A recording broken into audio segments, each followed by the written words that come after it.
isso aí. Boa noite, galera. Mais uma vez, indo embora para casa, Rodoanel. Um trânsito bastante intenso aqui entre o quilômetro 17 e 20. A escuridão, Saída da Raposo Tavares. dá pra ver a gente ali, mano. Não dá pra ver nada do que tá acontecendo aí. Bom, esse é o nosso vídeo piloto. É o nosso primeiro programa no nosso canal, chamado Gol de Honra. Gol de honra. Que está no YouTube e logo mais vai estar nas outras redes sociais aí, como o Facebook, o Twitter também. Em breve televisão internacional aí, a gente tá vendendo os direitos já pra CBN aí. Logo aí também em árabe. O pessoal do Irã, da Argélia que veio pra Copa vai poder acompanhar o nosso programa também. E a ideia é falar de futebol. Hoje em dia todo mundo fala de futebol, com propriedade ou sem propriedade. As pessoas estão falando o que querem. E tem bastante coisa legal e bastante coisa chata pra caramba no futebol. Hoje, no nosso primeiro programa, a gente queria falar exatamente sobre a substituição do técnico da seleção brasileira por causa da atuação vexatória da seleção brasileira na Copa do Mundo realizada no nosso país em 2014. Então a gente vai falar sobre alguns nomes que nós não concordamos e vamos falar de um nome que nós concordamos. Achamos que deve ser o novo técnico aí da seleção, aí, uma das pessoas mais preparadas. Mas a princípio vamos falar das possibilidades aí que temos hoje no mercado. A começar pelo atual técnico da seleção. Não sei se ele já se despediu, ele já foi embora. Então, o antigo técnico, o último técnico da seleção brasileira, Luiz Felipe Scolari, ele já se demitiu, ele já saiu. Mas se fosse para ele ficar, por que ele não deveria ficar? Currículo. Ganhou uma Copa aí, parabéns para ele, foi uma grande conquista aí em 2002, mas depois disso é igual o Rodrigão, localização. Ganhou o quê? Não ganhou no Uzbequistão, não ganhou no Chelsea, não ganhou no Palmeiras. Seleção de Portugal também não ganhou, cara. Então é um bom técnico, todo mundo gosta do cara, todo mundo fala, o Felipão é um bom. Eu acredito que é um bom motivador aí, mas funciona às vezes, não funciona sempre. Funcionou em 2002, foi gritar lá na Inglaterra, meter o pé no rabo dele. Aliás, o que ele fez de bom para chegar na seleção brasileira antes ou melhor, logo depois do Mano Menezes, foi ter rebaixado o Palmeiras, que pra mim não foi nada legal. Eu fiquei bastante triste. A única jogada que o Filipão tinha era Marcos Assunção fazendo chuveirinho na área e mandando o zagueiro Henrique pra área para tentar um cabeceio ou alguma coisa. Então, o Palmeiras jogou o Campeonato Brasileiro de 2012 com essa proposta, foi rebaixado com essa proposta, ganhou a Copa do Brasil, mas de que adianta disputar uma Libertadores da América em 2013, sendo que o time já estava rebaixado no Campeonato Brasileiro em 2012. E o Filipão simplesmente foi embora com algumas rodadas de antecedência. Ele é um cara engraçado, o Felipão, porque a convocação dele meio que parece aquele lance Amigos do Felipão, porque ele levou o Júlio César, que está lá no Canadá. Luísa tá no Canadá. Ele levou o Henrique, cara, é um bom zagueiro, mas para representar a seleção brasileira na Copa do Mundo, não desmerecendo o cara, mas acho que não tem esse nível aí. Apesar que o que a gente achava que tinha também não mostrou muita coisa. Fred. Então eu acredito que ele convocou muita gente ali por ser camarada dele. O Dunga mesmo tinha o Josué como amigo. Eu acho que ele contava umas piadas pro Dunga, por isso que o Dunga mantinha ele. Então eu acho que nessa de amigos tinha que levar o Zico para ser técnico da seleção, porque os amigos do Zico é melhor que essa seleção que tá aí, né, cara? Bom, então a gente enumerou aí vários motivos pelos quais o Filipão não poderia mesmo continuar, e ainda bem que não vai continuar. Cabeça dura, né, cara? Porque mesmo tem outro. Acabando o jogo, ele falou que o Brasil jogou bem contra a Holanda. Jogou bem mal. Bem, quando joga ruim é 7, né?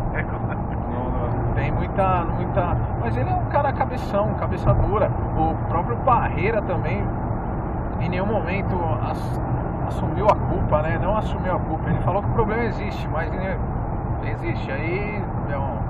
Aliás, nem Curly Moe e Larry fizeram tanta atrapalhada igual os caras, velho. E pelo menos tinha o cabelo mais engraçado que o deles.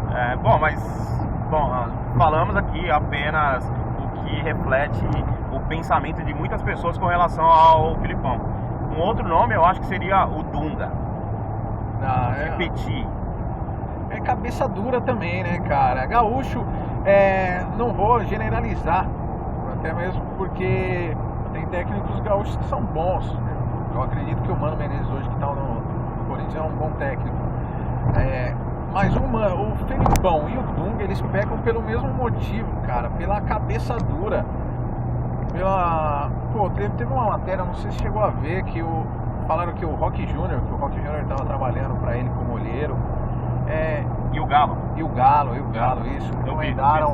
Recomendaram que ele convocasse quem mesmo? Eu não lembro agora. Eu acho que era melhor deixar de escalar, não entrar jogando com... Sim, falaram pra ele colocar os 3 volantes. Exatamente, 3 volantes e não entrar jogando com o Fred. Eles contratam um olheiro pra ele olhar. Os caras olharam a Alemanha jogando, chegou na hora de ir pro jogo, falou: Filipão, 3 volantes. Ele, só pra irritar, pegando até a caricatura que os próprios humoristas hoje fazem do Filipão, né? Só pra irritar, eu não vou colocar 3 volantes. É um cabeça dura. Só pra tu ficar com essa cara de taxa, tio. Sim, ao mesmo tempo, Dunga, um bom técnico, um cara que conhece de futebol, um puta de um líder, dentro e fora de campo. Capitão, a Copa do Mundo de 1994, foi legal. Fantástico. Deu um passe de trivela pro Romário. Ninguém lembra disso, mas aquele gol contra o Camarões aí foi um passe de trivela do Dunga. Um bom técnico, sim, trabalhou bem na seleção, mas cabeça dura. Também acho que não. A gente tá no céu já, né, cara? Se for pra sair dos gaúchos aí, nós vamos falar de Muricy Ramalho. Muricy Ramalho como técnico. Eu não sei qual que é a nacionalidade dele. Ele é um lance lá do Náutico lá. Mas o Muricy Ramalho, eu acho que principalmente para campeonatos curtos ele não funciona. E também no que diz respeito a montar selecionar pessoas é uma coisa. Agora, motivar as pessoas para que elas se sintam parte de um time é outra completamente diferente. Eu não sei se o Muricy ele é capaz de fazer isso numa seleção brasileira de futebol. Também não acho. Se identificou muito com o São Paulo. Chuveirinho também. Tanto que dobrou a população de cachorro lá, né? No CT do São Paulo, que ele ficava gritando: cruza. Eu acho que o Muricy Ramalho não seria um bom líder na seleção brasileira. Luxemburgo, professor, tá desempregado. Mas tá mais sujo do que pau de galinheiro. Ruim, né, cara? Ruim, nunca foi. Demais, se queimou com todo mundo, cara. Todo clube que ele vai treinar, ele apronta alguma coisa. E não é o time. O problema nunca é o time, o problema é sempre a maneira como ele lida, principalmente com a diretoria das equipes. Sai de lá, o presidente do Grêmio não quer mais vê-lo no Palmeiras, e foi cogitada a possibilidade dele voltar a treinar o Palmeiras, mas uma boa parte da diretoria do Palmeiras já dizia que ele não poderia ficar lá. Cara, acabando a bateria, velho. Só dá um ok. E vai até o que Deus quiser? Exatamente. Bom, não precisa nem falar muito do Vanderlei Luxemburgo, não. Outro técnico aí que... Leão, grande Leão. Aí, Leão, pra falar que ninguém lembra de você. Leão... Não, deixa quieto, esquecemos do Leão. Mas que ele era um bom goleiro na Copa de 1982 aí. 82, 86 ele ficou fora, né? O Tele Santana não deixou ele jogar, né? Ficou até bravinho lá. Não é da minha época. Ficou chato. Da minha também não, mas eu escutei o pessoal falar dessas coisas aí. Quem mais? Abel Braga, Abel Prancheta. Abelão. E o tá de brinquedo em time, cara? Porra, Joel Santana, o Papai Joel, a galera gosta dele. Mas eu não sei se depois desses comerciais que ele fez aí. Comercial por comercial, o Filipão fez um monte também, cara. Tinha de brincadeira? Só na seleção que ele ficou de brincadeira, nos comerciais ele fez sério. Caramba, velho, coitado do Feliciano. Bom, mas Abel foi campeão. Abel, Flamengo, né? Flamengo, Fluminense, acho que também. Estamos chegando em mais um pedágio aqui agora. Ariane. Ó, Ariane, tudo bem? Bom técnico, obrigado mesmo.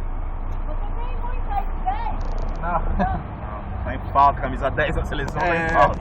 Porra, cara, tinha que levar o Alex pra Copa. Alex, se não tivesse tanto interesse comercial aí, eu acho que tinha um espaço aí pra um Alex. Um jogador não dessa categoria, desse naipe, que não tem um valor de mercado hoje, não teria um valor de mercado, mas tem qualidade fora do comum. E se for pra vir com aquela desculpa de que o jogador já não joga mais em alto nível porque já tem uma idade avançada. 7 jogos, velho. São 7 jogos e o que acontece mais? O Fred, vamos comparar, o Fred jogou em alto nível, eu acho que ele ficou parado em alto nível. Foi o ingresso mais caro da Copa pra assistir o jogo de dentro do campo. Não gostei da apresentação do Fred, uma escalação muito ruim do Filipão, uma convocação muito ruim. O técnico aí leva todo o mérito aí pela má qualidade do futebol brasileiro. E aí eu acredito que o Abel Braga também não seria um técnico pra... Como que eu posso dizer? Não só para o momento, mas como para um projeto a longo prazo. Se a gente está falando de 4 ou provavelmente 8 anos, eu acho que não. E aí, o técnico que eu acredito que seja mais indicado... Agenor. É Agenor o nome dele? Acho que é. Por quê? É Agenor, né? Agenor Tite. Tite é apelido, né? Tite é apelido, cara. Acho que é a irmã dele, quando era pequena, chamava ele de Tite. Tudo a ver com Agenor, velho. Não? Grande Agenor. Um cara esperto, pelo menos.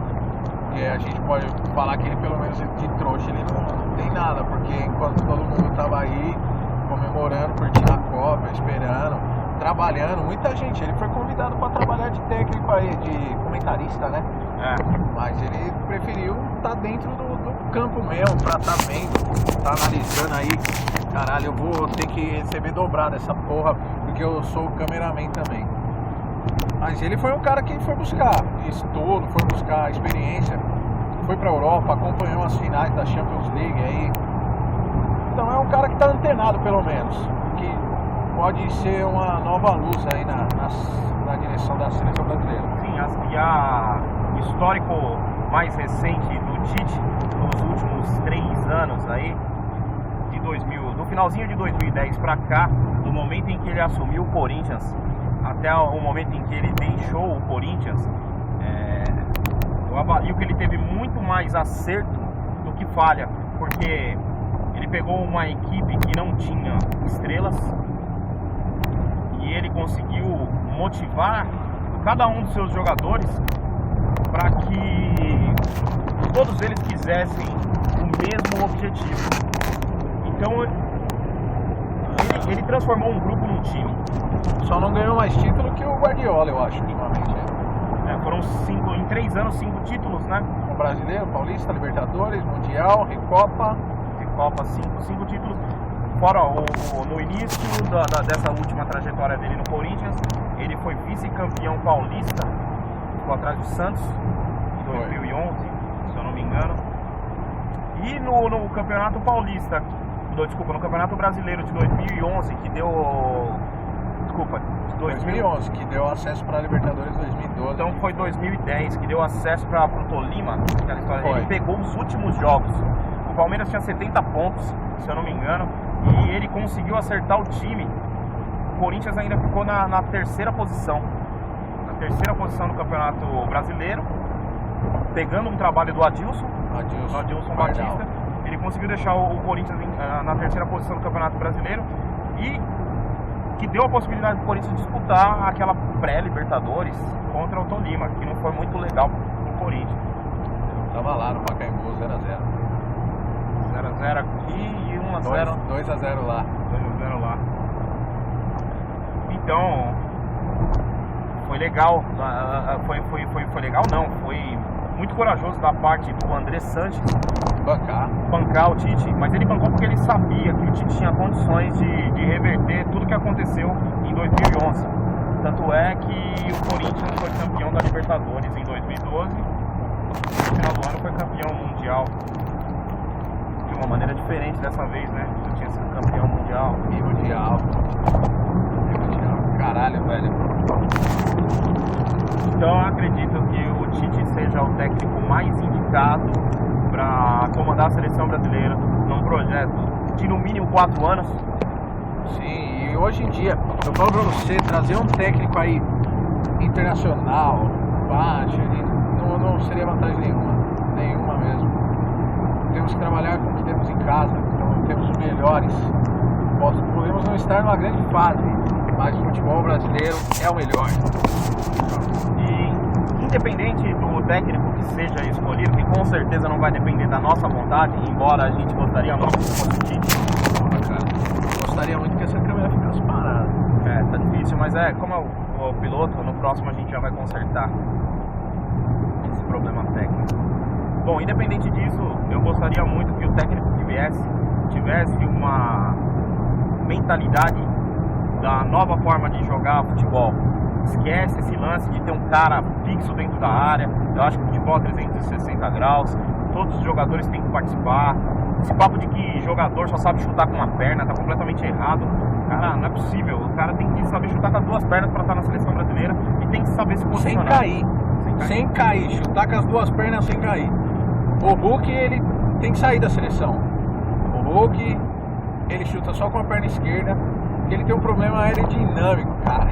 Ele tem a bunda muito grande. Ele tenta inverter a jogada para jogar para a perna esquerda, ele perde o passo, velho. Então, e é um jogador limitado. Pode ser um cara de excelência com a perna esquerda, mas é só a perna esquerda, velho. Ele não é o Saci. Ele tem que usar as duas pernas. É um jogador profissional da seleção brasileira, top. A seleção brasileira é top. Tem que jogar os top. O cara que não sabe chutar com os dois pés, não sou bom de cabeça. Não existe, cara. O jogador hoje tem que ser completo. Foi o que mostrou a Alemanha com os jogadores de meio campo que atacam e defendem. O Miller jogando na ponta esquerda, ponta direita, jogando no meio. Schweinsteiger, Schwarzenegger não foi, porque senão era só porrada nessa seleção aí, ainda bem, cara. Mas é o futebol moderno. E o cara que pelo menos está se preparando para esse futebol moderno, que apresentou isso contra o Chelsea mesmo. Exatamente, conseguiu anular o Chelsea. Fernando Torres não fez nada, ficou com cara de bosta no final, não conseguiu fazer nada, bicho. Ele tá com cara de bosta desde que ele saiu do Atlético de Madrid também. Coitado. Mas é isso mesmo, é um cara que se não é o melhor do mundo, é o melhor que temos. E temos que trabalhar com o que temos. E o melhor que temos conseguiu mostrar numa história de 3 anos do Corinthians, conseguiu mostrar que tem competência suficiente para formar uma equipe em primeiro lugar. Em segundo lugar, para motivar todos os seus liderados a trilhar o mesmo caminho, em busca do mesmo objetivo. Eu acho que não existe outro técnico no Brasil mais capaz que o Tite. Então, eu encerro por aqui as minhas considerações a respeito do Tite. Não sei se você quer falar mais alguma coisa aí. Cara, eu quero um suporte de grudar no vidro pra gente poder gravar sem acontecer isso aí. Ficou bonito. É isso aí, pessoal, tipo de elevador, então. Falou, rapaziada. Inscrevam-se no nosso canal. Gol de honra. Joinha. Um abraço, galera. Vamos pegar o restante do Rodoanel aqui. Valeu.